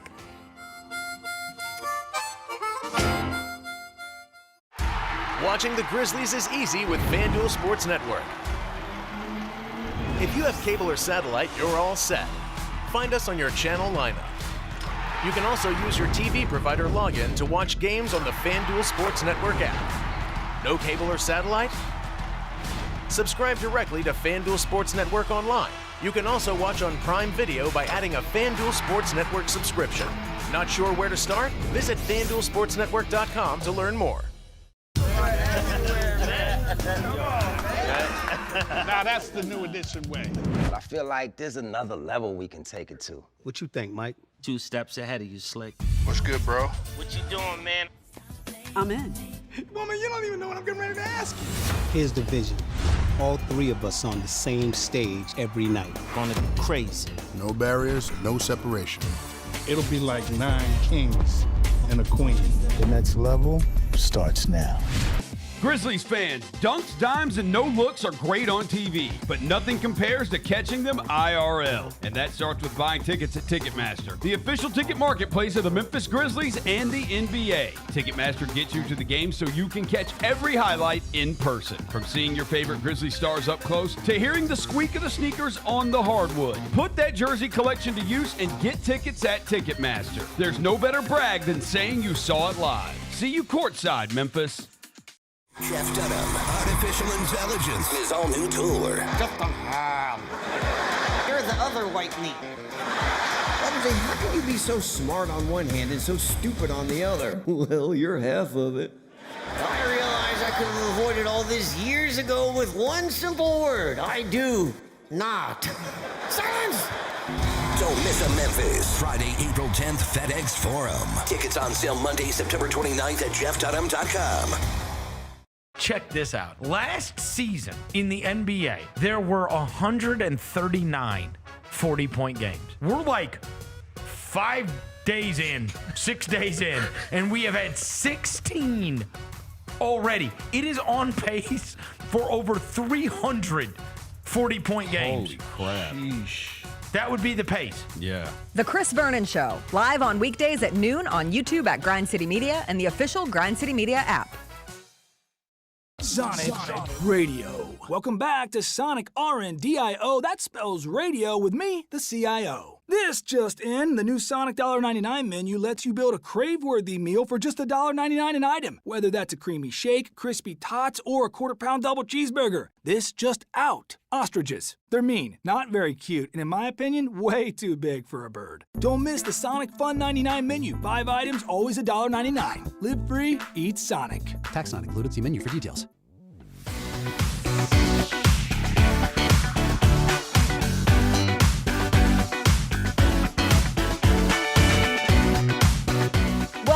Welcome back. It is time to get into our Dirty Dozen plays from the football weekend. 6 in college football, 6 in the NFL to sum it all up. Where would you like to start, CJ? I have no idea. Is it my goal? If it's mine, throw the Texas Tech thing up there. Okay. Because they are really trying to get Rodriguez the Heisman here. Okay. Texas Tech in a conference game, they've got a linebacker by the name of Rodriguez. He's back there at quarterback because we all know this is a quarterback award, and they're just going to direct snap it to him and let him get in there and get a touchdown and make it 14-0 against Central Florida. And that's one way to go about trying to get your star defensive player the Heisman. He is leading the Big 12 in tackles, 100 total tackles on the year. That's good for top 10 in the nation. He's third in tackles in the nation as well. He's got 4 interceptions on the season, 10 passes defended on the season. That's a really good defensive player, and they have been campaigning hard, the fan base has, to get him to New York. And it seems like the team and the coaching staff has decided, yeah, we're going to also hop in on this campaign as well. Let's get him a bunch of touchdowns at the goal line, get him there to New York. Is he ninth? In Heisman odds. Yep. Plus 10,000. 10,000. Ahead of Simpson. Ahead of Simpson. Plus 15,000 now. Yeah, ahead of Mayava, which is fair. Someone who I think is rising in the Heisman odds after his performance on Saturday, Marcel Reed, as he led Texas A&M in a comeback win over South Carolina. They were down 30-3. They scored 28 unanswered in the second half, end up winning 31-30. It is not a play from the game that was the biggest moment from the game or the most talked about moment from the game. It was a Texas State trooper deciding to make himself the main character in the middle of the game, towards the end of the second quarter, after Nick Harbor had put South Carolina up 27-3. He seemed to hurt his leg, so he walked back up the tunnel, and his teammate came with him. And this state trooper bumps into him and then turns and points to scold the players. He squared up on him. Yes. Throw the video back up there. Like, he didn't just we accidentally bumped into him. No, he squared up. He saw them coming in bowled up, like wanting to hit him. Like, he hit both of them. Like, I hate the point. What are you doing, man? He got sent home. Good. He got removed from his game. Good. Yes. What are you doing? God, and you're on. How dumb do you have to be in that moment, too? Because you're on camera. And you can't You're in the middle of a football game. And unlike your body camera, you can't turn this camera off. You can't put a hand over it. He seems like the type to turn his camera off. Yes. Yeah. Not to make assumptions, but after watching 5 seconds of this dude, I feel like I understand how he operates within his role and feeling very important and very offended when the players did nothing. Anyway, they then ended up losing the game. I thought it was going to be pretty funny if South Carolina beat Texas A&M after we just had the conversation with Teresa Walker last week about South Carolina and Vanderbilt's win over South Carolina early this season. And I was like, where the hell has this South Carolina been all season long? And then they gave up 28 straight. I was sitting behind Texas A&M fans at a show, and they had the game up. They were on the aisle off to the side, like right orchestra. They had the game on their phone on the floor. And I was like, this is next level. I can't get mad. This is something I would do. I had no problem with it. And they were so excited. And then Texas A&M won, and they just did like a little yes. And then they just turned the phone over and watched the rest of the show. And I was like, all right, I appreciate your dedication to the game. Since 2004, speaking of the comeback, SEC teams were 0-286. Went up by that much. Tough. Not anymore. Not anymore. Now they're 1-286. Biggest comeback in school history. Replaces a Johnny Manziel-led 21-point comeback in the 2013 Chick-fil-A Bowl over Duke. So Texas A&M exercises the South Carolina Demons. That was the game last season too, which kind of unraveled their whole year. And Texas A&M remains in that undefeated category for this season. I can't believe USC didn't lose to Iowa. I can't believe I'm sitting here. Hey. I can't believe it. Is it a big-time showdown this week? It's a big-time showdown. Oh, the Big Ten rivals. The Big Skyers are so mad. Why? Because game day is going to USC, Oregon. Who's in the Big Sky? What game is it? It's the Big Sky Championship game. Oh, come on, man. Told it's one of the most beautiful rivalries in college football. I'm sure that it is. And I'm sure Montana State. Thank you. Haven't they done Montana State? Yes, they have. Yeah, like, come on, man. You're saying they had their time in the sun, and now the sun goes back to the big game of the week. The Big Ten. USC, Oregon. Big classic Big Ten matchup, as it always has been. This play from Makai Lemon is just another week where Makai Lemon makes absurd catches for USC. Like, he really might be the best wide receiver in college football this season. His highlights are bonkers. Like, there's always one, at least one. He had 10 catches for 153 yards and a touchdown, have the second half touchdown for them. USC didn't just beat Iowa, they beat them in the rain. Like, here we talked about the advantage that USC had not having to go to Iowa, and then Iowa traveled with their weather and was like, here, we're going to make it slippery out there. And still, USC came back. They were down. They scored 19 straight in the second half. It was their largest deficit of the season to overcome. First time that USC has had 4 Big Ten wins in a season. That's on growth. How about it? That's on growth. They're coming to it. First, scared? They've been in the Big Ten 3 years. Mm-hmm. All right. 4 wins. Hey, that's good. We love 4 conference wins. Hey, that's good. That's good. This is going to be great. USC. De facto type play-in game for the playoff, for the CFP. That's crazy. Get in there, knock off Oregon. Are you hopeful? No. Okay. All right. I remain less than hopeful. I tried. Speaking of what may be or may have been when we look back at it, de facto play-in game, things in the SEC can get real weird because Oklahoma knocked off Alabama over the weekend. Eli Bowen got this pick 6 right here. And this is when we should have known, things might be in trouble in Tuscaloosa. To Alabama's credit, let's just say Ty Simpson missed the tackle, rumbling, bumbling, something in there. They were outgained, Oklahoma was, 212 to 406. So nearly 200 more yards went in Alabama's favor. They were outpossessed by 10-plus minutes. Simpson threw a couple of interceptions, but he did throw 3 touchdowns and over 300 yards in that game, almost 330 if I remember correctly. And somehow, some way, Oklahoma found a way to win. Yes. And that way is 3 turnovers. 3 turnovers will do it to you, man. You're not supposed to be anybody turning the ball over like that, let alone a team like Oklahoma. Mm-hmm. So, shout out to the Sooners. They jumped up in the AP. I would expect them to move up some in the CFP as well. You're talking about a team who's got some good wins. Right. The Alabama win, though Michigan in there as well, and 1 or 2 others, and losses to Texas, and who's the other loss to? Why am I blanking? Alabama? Oklahoma. Oh, Oklahoma. They got 2 losses. To Texas and Ole Miss. Ole Miss. In a tight one. And so, but the Ole Miss game was tight. I can't remember if the Texas game was they tight. got destroyed by Texas. They got waxed. Yeah. But that was the weird game where Mateer came back. Yeah, with a from injury, broken hand. Yeah. Not sure how good So, he was. He threw 3 picks in that game. Speaking of which, you can't win games doing that. There you go. So, shout Your out to point is Oklahoma. made. Yeah. Alabama hanging on for dear life in the projected last at-large bid for the college football playoff. I know you sent a play from Michigan because, of course, you did. Oh, is it me? Yeah. Again? Oh, yeah. Our last Jacob, turn the volume up on this. I want you guys listen. Did you hear the clack, clack? I heard the clack, clack. Clack, clack.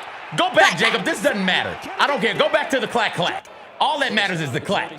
Clack, clack. That's hat on a hat. That's Michigan football right there. When I say toe tater, that's what I'm talking about. Not necessarily the runner. Although this is the Michigan. That run went for 65 yards. Michigan leads the nation with 8 runs of 50 yards or more on the season. They're going to be down for the foreseeable future, probably till the end of the season. Both of their star running backs, so it'll be a 3rd string and a 4th string, and it'll be a whole lot of Bredesen, the fullback, coming up into that hole, baby. But man, I heard those pads clack, clack, and it was just like, this is it. Selfishly, I got to send this in there because nobody else appreciate that. No. Nobody else. Michigan still has a fullback, damn it. And that fullback clackety-clacked his way to allowing a running back to go for 65 yards down the field. Oh, that was so good. Michigan is the exception. Michigan should not have won that game. They had 5 turnovers in that damn game. But Northwestern is what Northwestern is. So they were able to get out of there by the skin of their chinny chin chin or the hairs on their chinny chin chin. So, yeah. Georgia destroyed Texas. Surprise? Early game. Kind of. Texas had been getting their groove together. But doesn't Sark struggle against Smart? Yes, every time. Okay. That's like the new... Can Sark ever defeat the... Can Kirby get past Saban? Can Harbaugh get past Ohio State? Yeah, I got you. Speaking of just really fun runs to watch from the weekend, though, those Jeremiah Love highlights from the Notre Dame game were things of beauty. I enjoyed them greatly. In the NFL, I said they couldn't keep getting away with it, but they did it again. The Denver Broncos, they've done it again. They beat the Kansas City Chiefs, a Will Lutz game-winning field goal, another one as he connected to give the Broncos a 22-19 win over the Chiefs. The Broncos are 9-2. They have won 9 games. They are first in their division. They are first in the AFC. Will Lutz was 5 of 5 in that game, and 2 of his field goals came in the last 5 minutes. He remains their MVP along with their insane defense that is so good. And to all the Broncos fans who want to kill me, a fellow Broncos fan, for saying they can't keep getting away with this for another week, you got it. I would love to be wrong. I would love for them to be able to take this recipe and bake beautiful cakes with it all the way to a Super Bowl appearance. But I continue to see a team that has an excellent, capital E, excellent defense and a somewhat questionable offense. And I say somewhat questionable because Bo Nix does manage to put together impressive game-winning drives, his 5th game-winning drive of the season. And that is a real thing that has happened that I have watched with my eyes. Bo Nix completed 65% of his passes yesterday. He threw for nearly 300 yards. That is real. And when they needed him to come up with big plays for a game-winning drive, he made them. That throw to Franklin was so nice. One of his best throws of the year. And it came in a critical moment. And so I give great credit to that. My comments about the Broncos can't keep getting away with this are more of a general concern of what happens when you get to the playoffs. And that is still a concern because you cannot waste red zone opportunities. And how did the Broncos start the game yesterday? Wasted red zone opportunities, 2 of them. Now, granted, the Chiefs did it as well. And the Chiefs have their struggles. This isn't your typical Chiefs team that you are accustomed to. All of those close games that Kansas City won last year, those are games that they have now lost this year. And I love that the Broncos are 9-2. I mean it, Denver fans. I am one of you. Please stop coming in my DMs and being so mad at me. But I have the same concerns. Cool, they won another game. They're first in their division. They're first in the AFC. I can't take that away. I'm still skeptical about what this team is capable of doing for the long run this season. You can send them my way because the Chiefs gave that game away. Take it. It's only 19-19 because the Chiefs missed an extra point. Just missed it. What are we talking about here? It's also 19-19 because of this play right here. Scoring position. Patrick Mahomes drops back. He scrambles. It's like, uh-oh, here comes that Mahomes magic. Here we go. Let's get a gander at this and step up in the pocket. Step outside. Slide. Oh, somebody's open in the end zone. Get it to him. Pit it over. Nope. Just threw it straight to the dude's hands. And he manages to go down the field. That play, I thought about sending the other video from this play where it shows the referee running into Sean Payton because he has no field awareness and he just trips up referees. So that ball gets pulled all the way back. But if the Chiefs score there, I think it changes the trajectory of the game. The Chiefs had a couple of opportunities to take advantage of. And in that game, and this has been the Chiefs season so far, when they've had opportunities, they have not taken advantage. And that's unlike the Kansas City Chiefs of yesteryear. And by yesteryear, I mean like the past 4, 5, 6 seasons. So they're down. You can get them. So credit to the Broncos for getting the win, absolutely. Got to take care of the ball. Got to specifically take care of the ball in scoring position and in the red zone. That play right there was a major turning point in the game. I do believe the Broncos went the length of the field for a score. after that moment right there. So, like, come on, man. Do a better job. And they have a great defense. Phenomenal And they have defense. a great kicker. They've got a Super Bowl level defense and special teams. Yes. They've got an 8 and 9 level offense. They've got work in progress just offense. under 500 offense. Yes. Yeah, I got you. I was a Bo Nix believer. This I doesn't don't bring know why. me joy. I don't know why. Because you see drives like that last one where you get a flash of someone who looks like a winner. He does. Then you see a lot of other flashes where he doesn't. Don't worry. He doesn't read any of this nonsense on social media. Did you see the quote from the tight end, Adam Troutman? No. He went on about how Bo Nix and the team doesn't care what you have to say. And he was like, No shit they. Dragon Slayer 69 with a 7-Eleven Slurpee in his mom's basement. I don't give a S about what he has to say. And Bo doesn't either. And I was like, is it me? Dragon Slayer 69? I've always wanted to be Dragon Slayer 69. I love a 7-Eleven Slurpee. And frankly, we talk about being in your mom's basement like it's some failure, but at this point, you're just saving money if you're able to live in your parents' Everybody's basement. in their mom's everybody basement should be at living this in a point. parent's basement. I don't see the problem with that. What was your first NFL play of the week? It was that one. Outside of the Chiefs, It was sorry. outside of the Chiefs.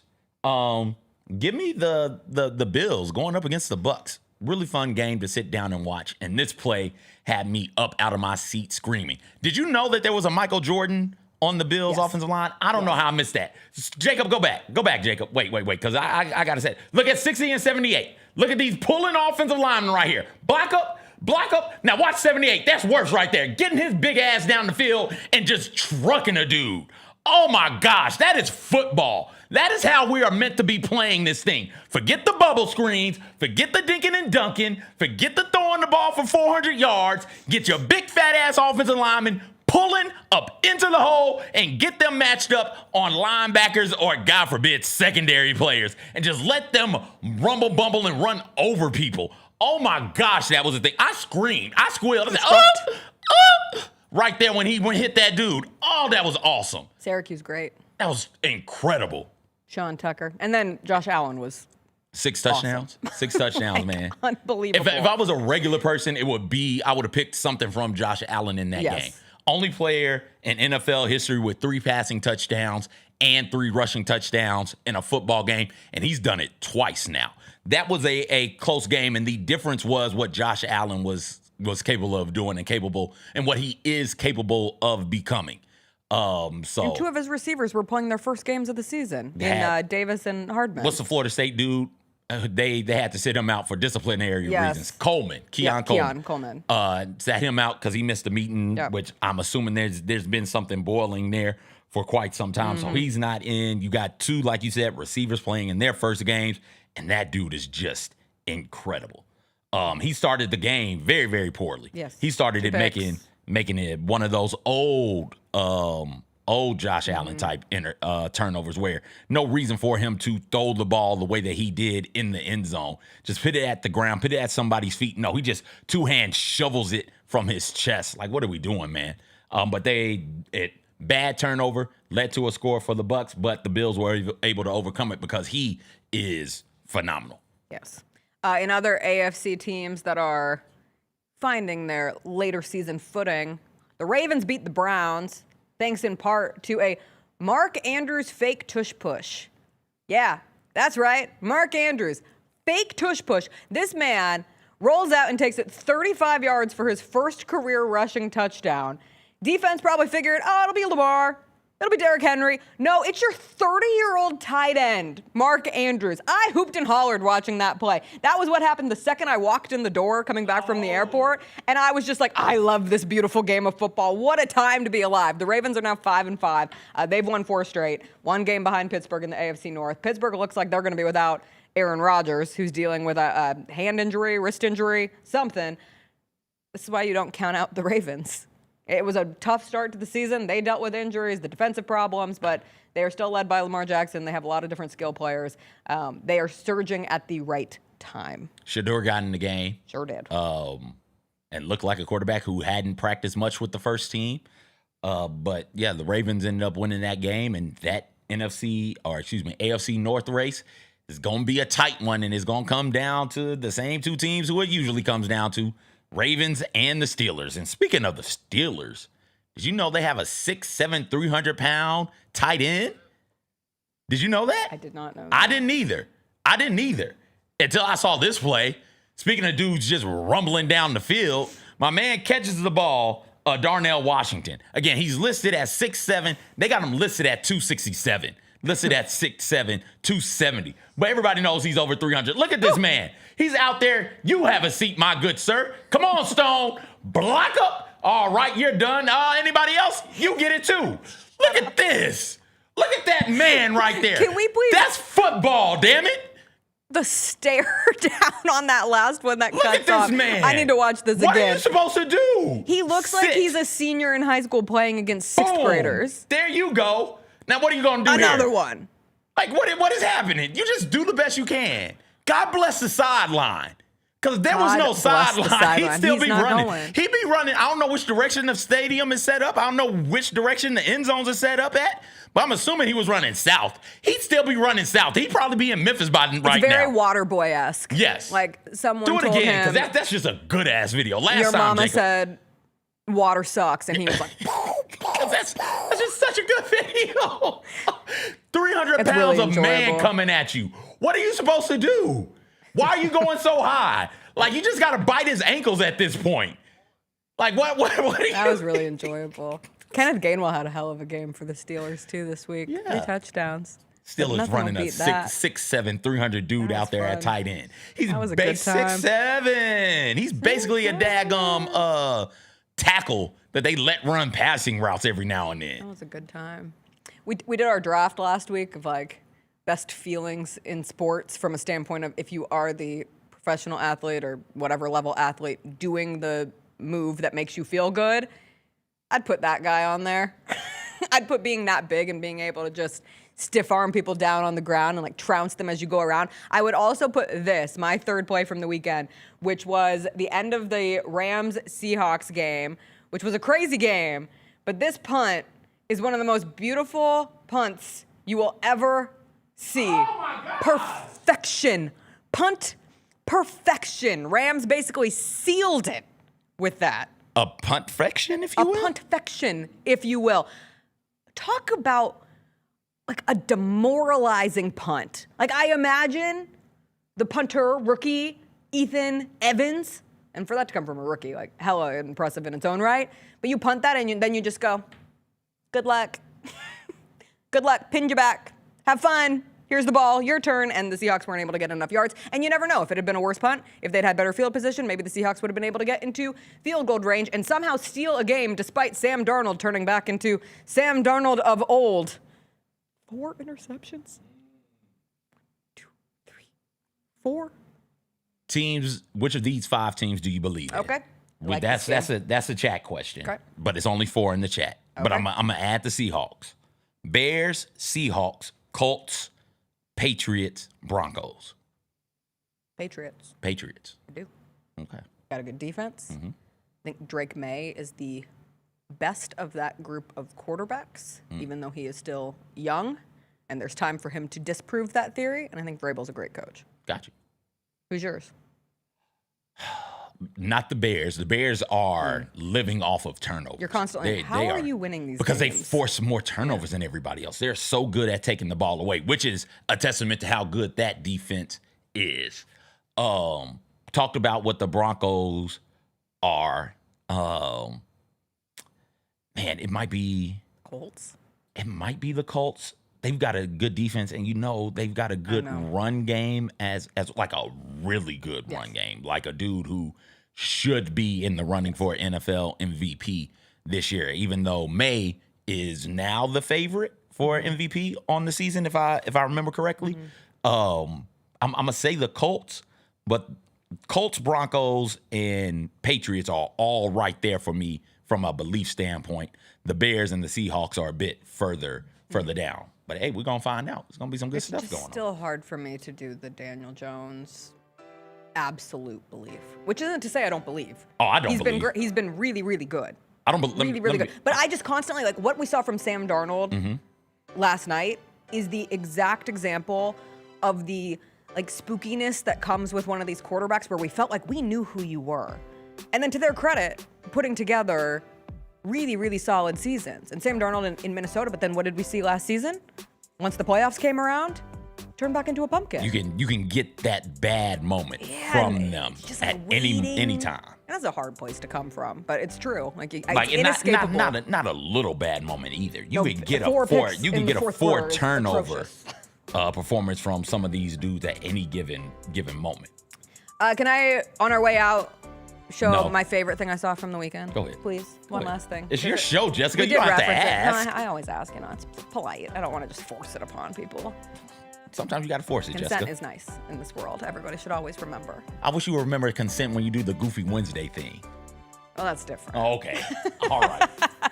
My favorite moment from the weekend, and we referenced it earlier, Victor Wembanyama dunking on Draymond Green and then getting in his face was just excellent basketball theater.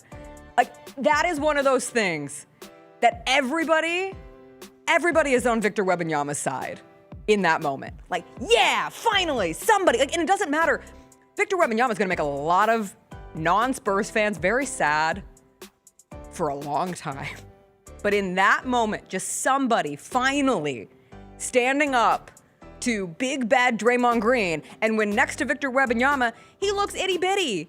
The still shot of Victor Wembanyama towering over Draymond Green, just looking down on him, was fantastic. And the Spurs lost that game, but Victor Wembanyama afterwards talking about it, like he was obviously asked about the moment and said he wasn't necessarily trying to prove anything.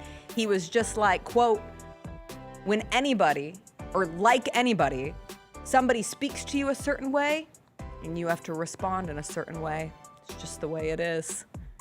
You could like hear the cheers of the NBA universe, like, yes, finally, somebody, anybody. Just happens to be an alien. The aliens are trying to help us. That a sign that dynasty is over. Like, 3 years ago, nobody would dunk on Draymond and then hover over him, right? Like that's just not something that would happen. Now it's like, okay, we smell a little bit of weakness. You guys are now mortal again. We can get you. Let us show you that we're not afraid. Now they lost, but we're not afraid of you guys. The best defender of one era. And a really good defender of another era. Met to the maybe next best defender calm down. In the next era. Was Draymond the best defender of an era? He was a really good defender. One of the best. He was one of the best. He was not what Victor Wembanyama is. I do think Draymond appreciates those moments, though. He's like, hell yeah. You got it, kid. No, it's not you got it. Not you got it. I think but it's tip of the cap respect. I don't think any tip of the cap or anything. You don't think? Like no. There's a little old man tip of the cap with it? I think he just enjoys fighting with dudes. He's like, finally, somebody wants to fight me. I had to one hit a quitter, a teammate. He talked like he wanted to fight. He didn't want to fight me. The Grizzlies are always talking about wanting to fight, and they don't want to fight me. Finally, somebody wants to fight me. I think he's just a guy who enjoys fighting with people. Doesn't have a lot to say when he got dunked on. What can you say when you get dunked on? Have you ever been dunked on? Yeah. Yeah, you can't say anything. Child mini hoops. You can't say anything after you get dunked on. Yeah. I can tell you from experience. Yeah. As someone who could never dunk a day in her life, it's really sad. I felt like Draymond Green. All right, everybody. I hope you have a wonderful rest of your Monday. Put a smile on. Enjoy something. We'll be back tomorrow. The Grizzlies will be back in action. They play the Spurs. Maybe Victor Wembanyama. He's out tonight with calf soreness as the Spurs play this evening. Who are they taking on here tonight? They are playing, or I guess it was last night that he sat out. I'm sorry. He sat out in last night's game against the Kings, and they still won 123-110. We will see how the Grizzlies fare against the Spurs tomorrow in San Antonio. Mike Wallace will join us. We'll catch up with him on all things Grizzlies. He's been on this road trip. Have a great rest of your day. We'll see you then. Bye.